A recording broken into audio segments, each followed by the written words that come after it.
brothers' criminal behavior and their stupidity. At that point in time, they didn't care because the only thing that was on their mind was violence. They enjoyed the adrenaline rush that came from killing other human beings. Marvin Shy-Boy Mercado was a leader and shot caller in the gang known as the Asian Boys. His little brother, Pierre Boo Boo Mercado, had followed his footsteps into the ABZ. And these guys were the real deal. They really were ruthless and brutal. Very violent.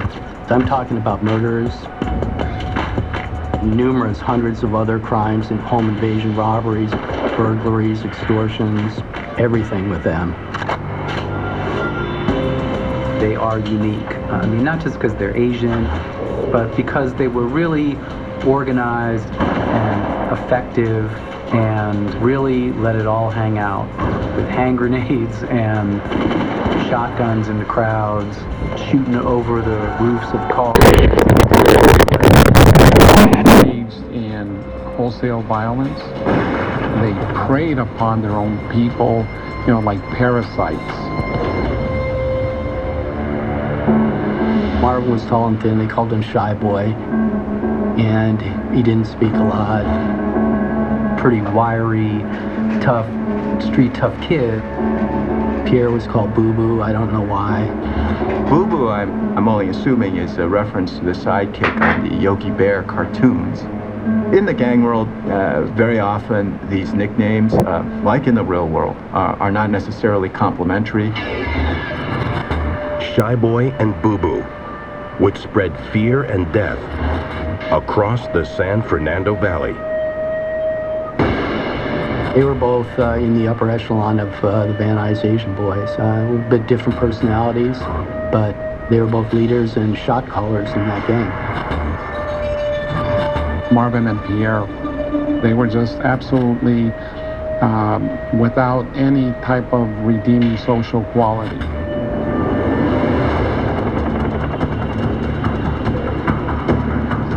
In 1995, as the entire world was focused on O.J. Simpson, the Mercado brothers were the central instigators in what came to be known by authorities as the Summer of Madness. I think law enforcement in Los Angeles were perplexed because there was one violent incident after another. Some of the victims were killed execution style.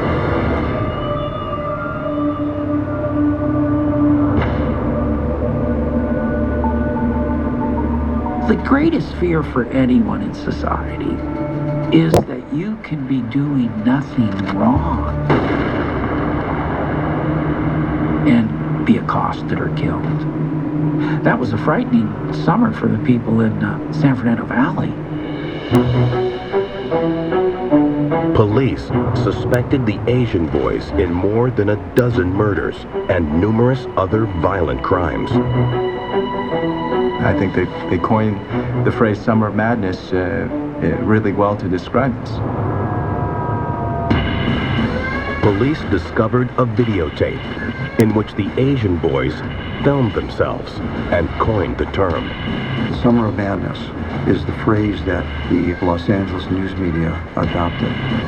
But the Asian Boys found it hard to grab the headlines in the summer of 1995, no matter what they did. The Summer of Madness played out as the world became obsessed with another gruesome crime scene, the killings of Nicole Brown Simpson and Ronald Goldman. I don't really know what impact that trial had on the Asian Boys, whether they thought that, hey man, that guy got away with murder, I mean, I can too. The simple truth of the matter is the Asian Boys did get away with it. Again and again and again. Two cars drive away. Unknown to them, they're being followed by a caravan of 5 Asian boys. They come up alongside, and then they opened up. As the pace of shootings was increasing, the evidence that they were using to justify their shootings seemed to be decreasing. They preyed on very innocent people. You know, how bad is that?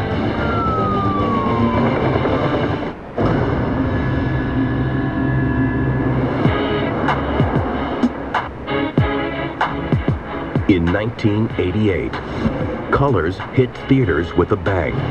Directed by Dennis Hopper, the film featured 2 Los Angeles police officers, Robert Duvall and Sean Penn, caught up in a lethal South Central gangland war between the Bloods and the Crips. It was a period that marked the growth and the influence of violent criminal street gangs in Los Angeles. You had gang members, multiple thousands of young men. They were getting access to high-power weapons.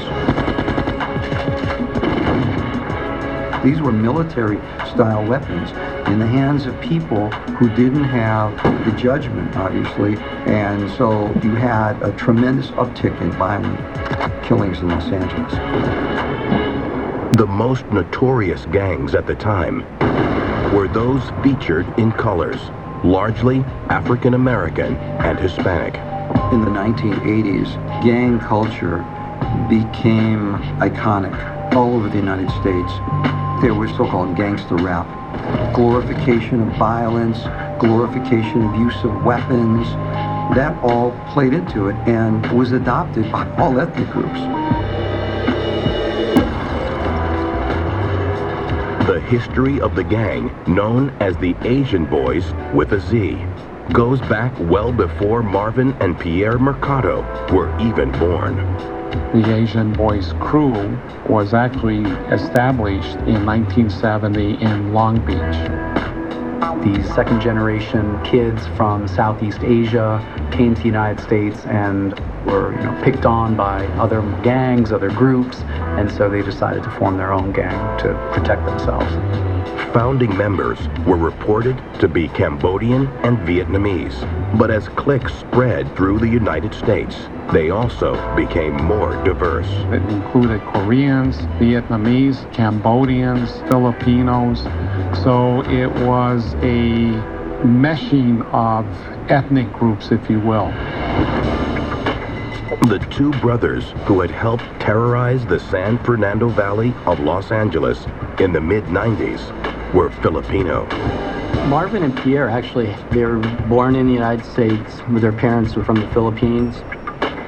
They grew up in North Hollywood, mother and father in the home. Their father was an engineer.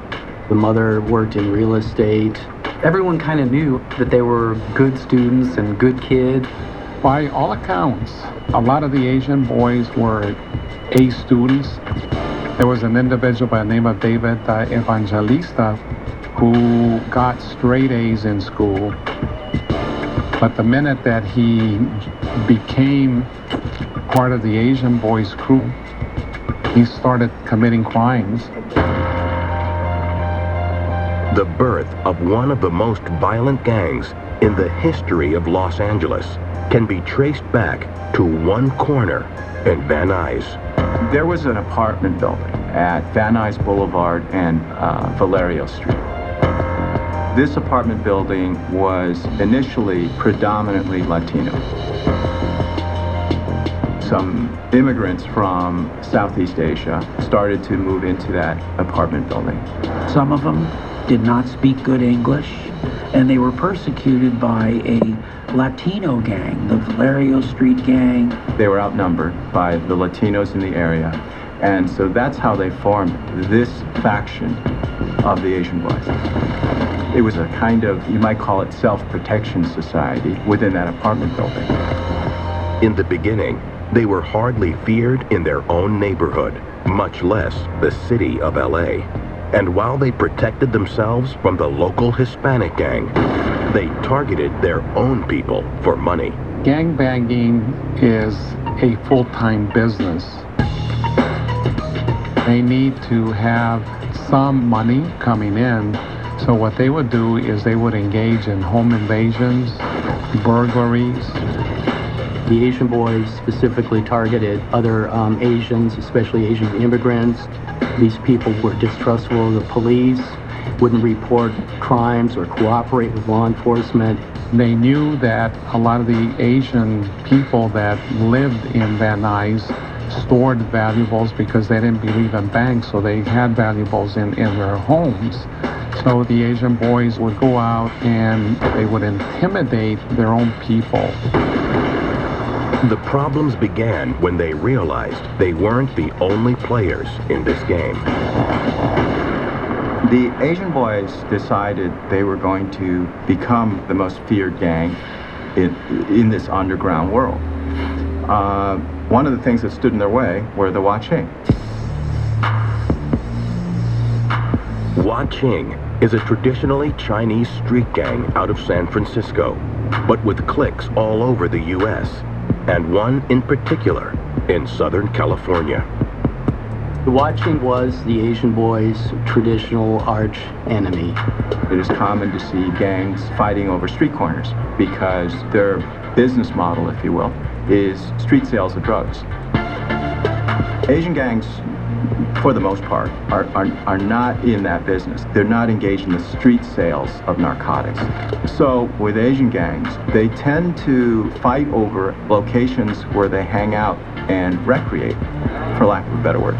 A lot of the Asian gangs, especially the Asian boys, hung out in pool halls in the valley. One such location was a billiards hall in El Monte, California.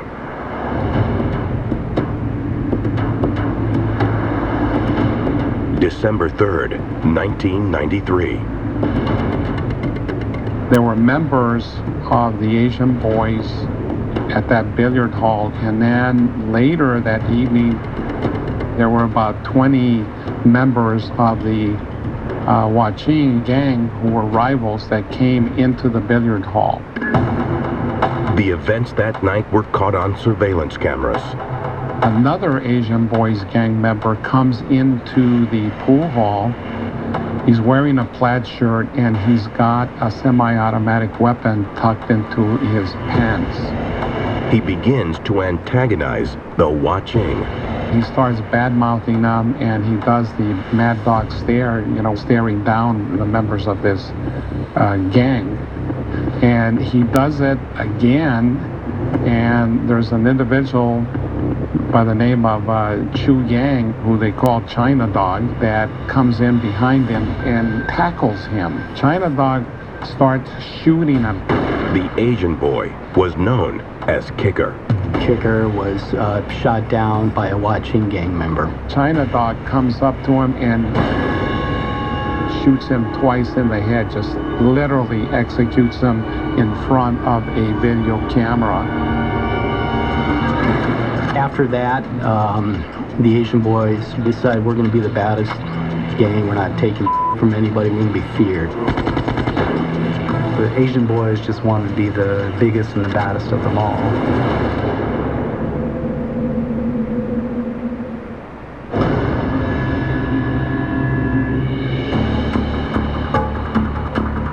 June 1994. Police in Los Angeles discovered the remains of Nicole Brown Simpson and Ronald Goldman. The case against the prime suspect, O.J. Simpson, would capture global attention. In the annals of American criminal law, the O.J. case is a complete anomaly. You had a celebrity defendant. There was this chase scene where O.J. Simpson evidently is fleeing the police, and thousands of people in Los Angeles are cheering him on. I mean, this is unheard of. The details of the crime and the court case in 1995 would become source material for best-selling books and award-winning film and television. While the trial of the century was playing out, very few people were aware of LA's summer of madness, unless they fell victim to it. The basic motivation for gang cases is the desire to earn respect. It becomes kind of this competition, like who can be the baddest ass gangster. You know, we want to be renowned as the worst of the worst, the meanest, the toughest, the most vicious and ruthless gang. Especially in Los Angeles in the mid-90s, when there was a lot of competition for that title. The evidence shows the gang, known as the Asian Boys with a Z, included two cold-blooded brothers named Marvin and Pierre Mercado. They did their best during the summer of '95 to win the brass ring for the ABZ. It all started where the Van Nuys clique of the Asian Boys came into existence.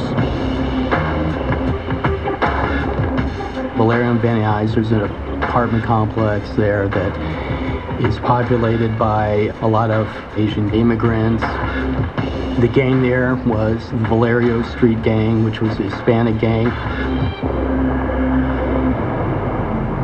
They resented the presence of the Asians, the Cambodians and the Vietnamese. They basically said, you have to leave. They wanted to kick them out of the apartment building that they live in. The Asian Boys decided that they were going to take matters into their own hands. Basically, the Asian Boys were saying, we're sick of it. Don't mess with us anymore. We're not taking it anymore. And so they fought back. There was a planning session led by the leaders of the gang, which included Marvin Mercado. They gathered weapons, including assault rifles, numerous handguns, shotguns, and lots of ammunition. They armed themselves to the teeth, quite frankly. This caravan of two cars drives past this corner with numerous Valerio Street gang members, and then they pull a U-turn. And as they reapproach this group on the corner, they start shooting. The Valerio gang members took cover, racing back into the apartment building. Someone must have closed the door and locked it. Two of the gang members, Miguel Limon and Armando Estrada, for whatever reason, didn't make it, and instead were trying to open that locked door. They were caught. Four of the Asian Boys basically just unloaded their guns. Marvin walks up to him after they were wounded, dying on the pavement, and he just shot them several times in the head, you know, just executed them. That's really what kicked off the Summer of Madness. It marks a beginning point, a historical point.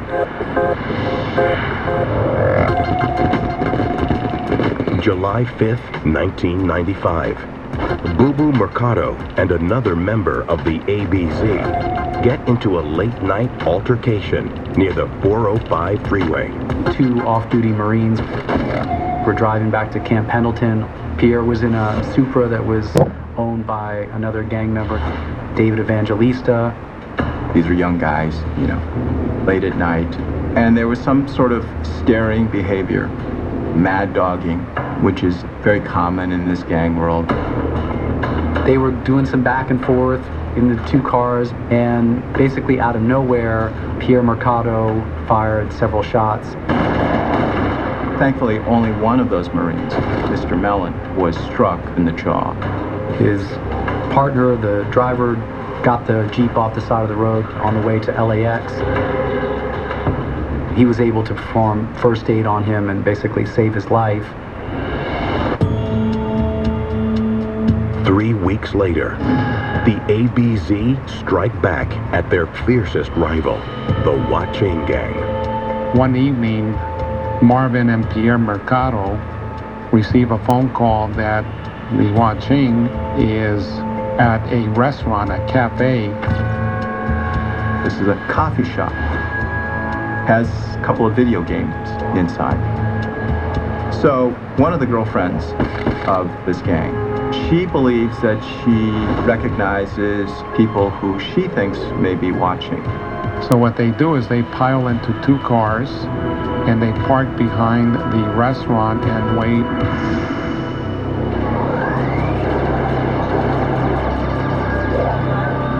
These young men had watching written on the area where you can input your highest score in the game. So the Asian boys thought watching members must have done that. So that was all they needed. So 11 Asian boys pile into 3 cars. And the caravan of 3 cars now proceeds to follow the victims who are in a white Nissan. They sprung their attack at speed on the I-10 freeway, pulling alongside the white Nissan Sentra. There are 2 assault rifles firing into the Sentra. 17 casings were found on the I-10 freeway. This was a car-to-car, moving shooting. Marvin and Pierre were in the vehicles calling the shots. 2 young members of ABZ hung out the windows to target their victims. They basically created a kill zone inside that car. That was a triple homicide on the I-10. 1 person in the car survived the attack. They believed that the victims in the I-10 shooting were members of the watching. That was inaccurate. We didn't have evidence that they were active watching gang members. There's actually 3 Chinese young men and a 4th person who's just a friend of theirs hanging out.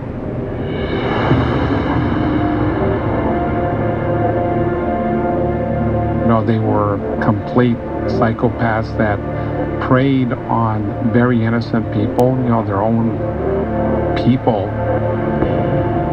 Just a few weeks later, they did it again. 8 young friends are hanging out in an arcade. They thought it was some rival game. A similar pattern to the I-10 shooting in that calls go out for backup and weapons and cars and gang members gather at this video game parlor. Marvin Shy Boy Mercado was in the lead vehicle for ABZ. A young man named Oscar Palace was with a carload of friends, trying to drive away. We'd follow them out in a caravan, just open up on them on the street when their opportunity came, with a lot of firepower. We had Oscar Palace, a totally innocent young man in high school that was gunned down for no reason. It is, quite frankly, a miracle that only 1 other person was struck by a single bullet. By the time the summer of madness was over, the gangsters living life as the Asian boys had committed 6 murders as well as a string of violent, bloody attacks. Law enforcement in Los Angeles, especially the Los Angeles Police Department and the Sheriff's Department, were perplexed because there was one violent incident after another. There seemed to be no connection between the victims in many of the cases. If you look at the locations, they're in several different police jurisdictions. And so without some organization just coordinating the investigation, it's really hard to solve these cases and tie all of these cases and shootings together. That was a frightening summer for the people in the San Fernando Valley. When you get that many young people being killed, most of them for no reason, you want to solve it.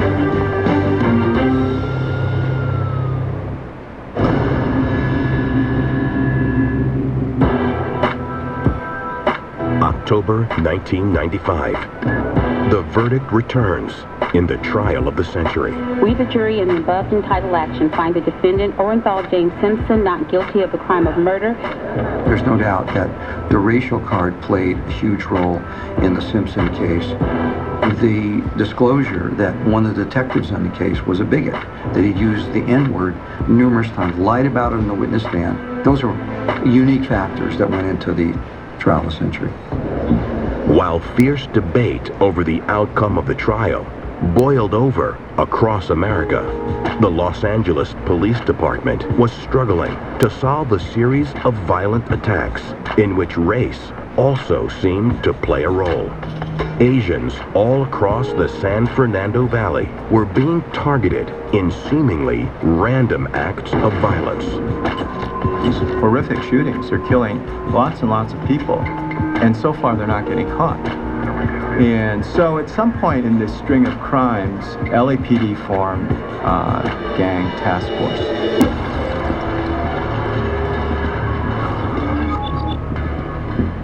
They were goal-oriented and ambitious, and so that's a lot of what drove this. That's what required the designation of a task force. One of the Asian Boys gang members, Q Dong, was going to testify against other Asian boys in a murder trial that they were facing. He was assassinated in front of his house one night. That was a witness killing. That's very serious in law enforcement eyes. Q Dong was really the genesis of the task force and really the beginning of the end for Asian Boys. One of the things that really helped to tie all of these cases and shootings together, all these shootings were interconnected by ballistics evidence. Same guns being used. March 1996, ABZ launched the gang's most audacious attack, and it had nothing to do with money or drugs.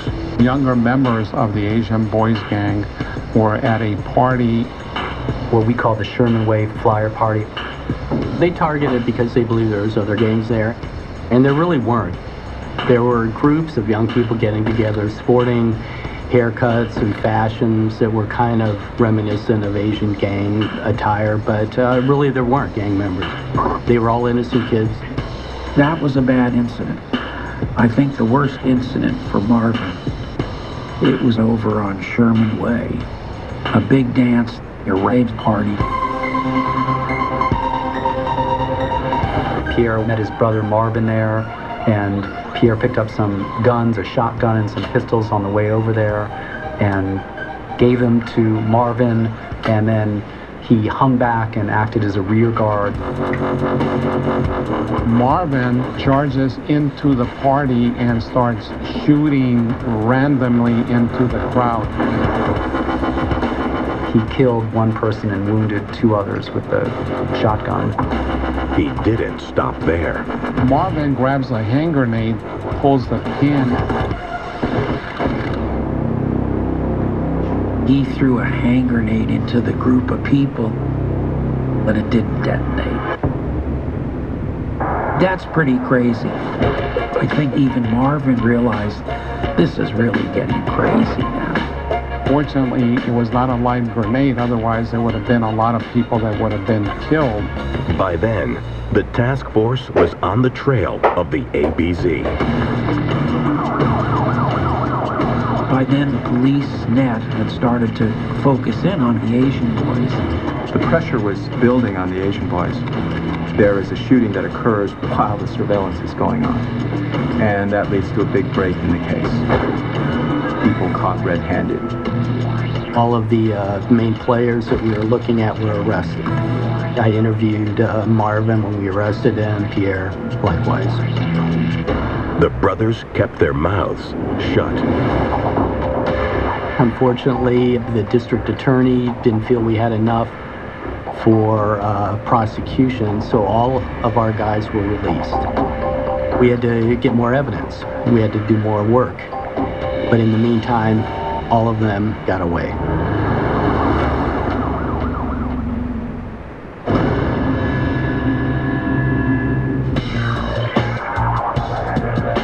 In 1996, a special task force set up by the Los Angeles Police Department began to target and take down the Asian boys of San Fernando Valley. Marvin Shy Boy Mercado was a shot caller. His little brother, Pierre Boo Boo Mercado, followed Marvin into gang life. authorities based the case against them on a man on the inside.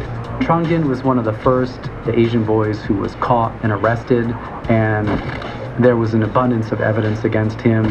One of the firearms was found in his van, so he cooperated very early. He proceeded to spill the beans. He told them everything, who did what, or where they were, or what weapons they used, everything. While Dinh would testify against 7 other members of the gang in 1998, the brothers at the core of the Van Nuys clique were nowhere to be found. They started realizing we need to get out of town. That's when the Mercados, Pierre and Marvin, fled.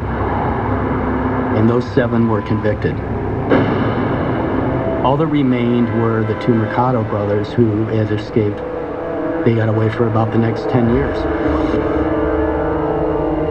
Dinh, the cooperator, was granted immunity for his testimony, but it didn't come free.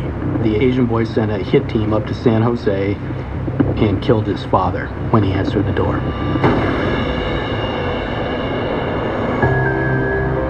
Right before that, he was scheduled to testify. He had to be informed by a prosecutor that his father had been murdered. Witness intimidation.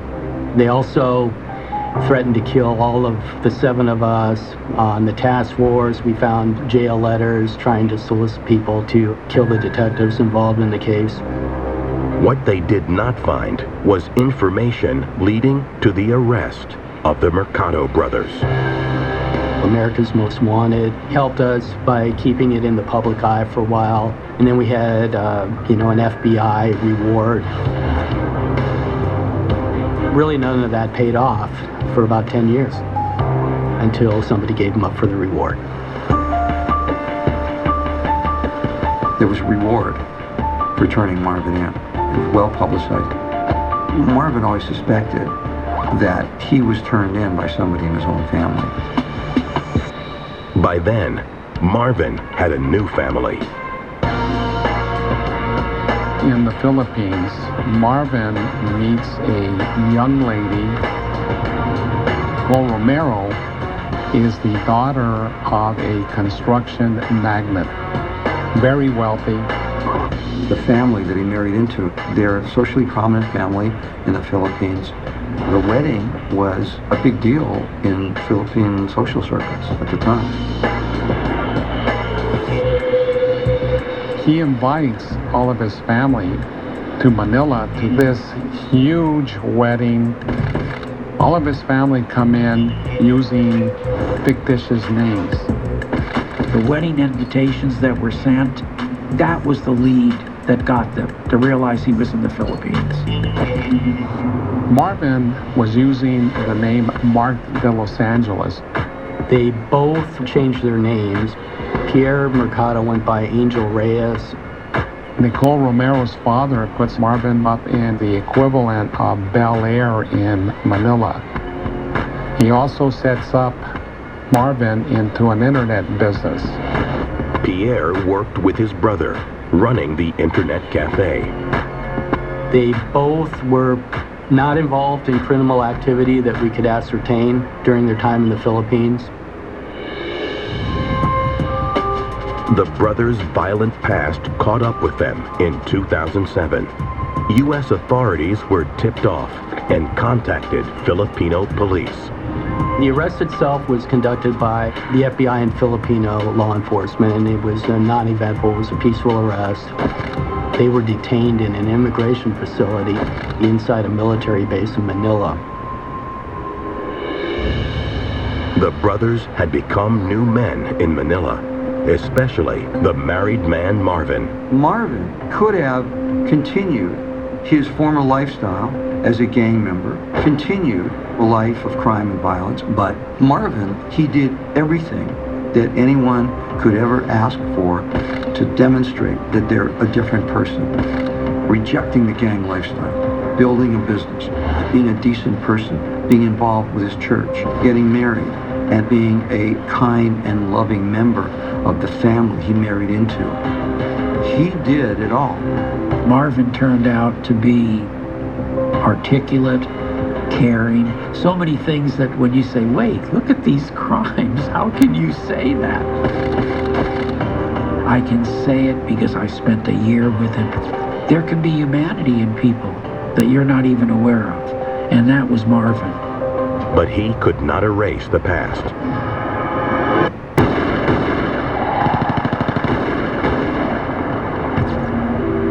Marvin and his brother Pierre Mercado were charged with multiple counts of murder, attempted murder, kidnapping, and other gang-related offenses. There's not a lot of defense, to be honest. We had so much forensic evidence from drive-by shootings, all the ballistics, the vehicles. They put up an honorable defense, both defense attorneys did, but it was just overwhelming. The brothers would face two separate juries. They would stand alone to face the charges against them. Marvin was charged with more murders than Pierre. He was considered to be just more brutal, more violent than Pierre. The prosecution made clear that they would seek the death penalty in Marvin's case. It's rare for a court to allow a death penalty defendant to be joined with a non-death penalty defendant. Pierre Mercado was also extremely brutal and vicious, but we didn't have any hard evidence identifying him as the shooter in any murders. Marvin, the oldest Mercado, went to trial first. Prosecutors called the widow of John Gregory the innocent victim of a mistaken home invasion. It was 13 years later from the events, and she had very, very hard stories to listen to. Little children after the murder sending balloons up in the sky to their daddy. The daughter was 5 years old when her father was gunned down in their house. During our trial, she's grown up with a new baby who she named after her father. And of course, Marvin always contended he was not one of the shooters in the Gregory home. Marvin actually said he never shot anyone. After hearing the case, the jury deliberated for a week before delivering a verdict. Guilty on 8 counts of first-degree murder and 10 counts of attempted murder. During Marvin's penalty phase, some of his relatives came to testify. Marvin's mother-in-law came all the way from the Philippines. She certainly didn't have to do it. I couldn't have compelled her to come. You know, I joke with the jury, you know, the harshest critic of a man is usually his mother-in-law. I think it meant a lot because she was very powerful in front of that jury. She may have saved his life. The same jury refused to sentence him to death. Instead, he was sentenced to 8 consecutive life terms without the possibility of parole. I can't say that I was surprised. Juries make decisions sometimes based on emotion, and I think the defense did a very effective job humanizing them. I didn't feel any sense of elation or anything. I mean, I was happy they were caught. I was happy that our justice was done. But I looked at some of the victims in the audience, and it was just, I was glad that it was over with. Marvin's brother, Pierre, faced his judgment day the next year. The jury returned the verdict in his case with blinding speed. About as long as it took them to fill out the verdict forms. I mean, the idea of Pierre Mercado going free was almost unthinkable because all the other Asian boys had been convicted. Pierre Mercado was found guilty on 4 counts of first-degree murder, 5 counts of attempted murder, kidnapping for robbery, and kidnapping for extortion. He was sentenced to 218 years to life. I think sometimes people can just wall things off in their mind, figure they beat it. I was young, I was just gangbanging, maybe that's what they thought. That time is over, I'm grown up now, I'm off over here, life's good. I mean, I think that's what happened with them. Unfortunately, that belays a sociopathic mentality that can't really be answered for, and we don't go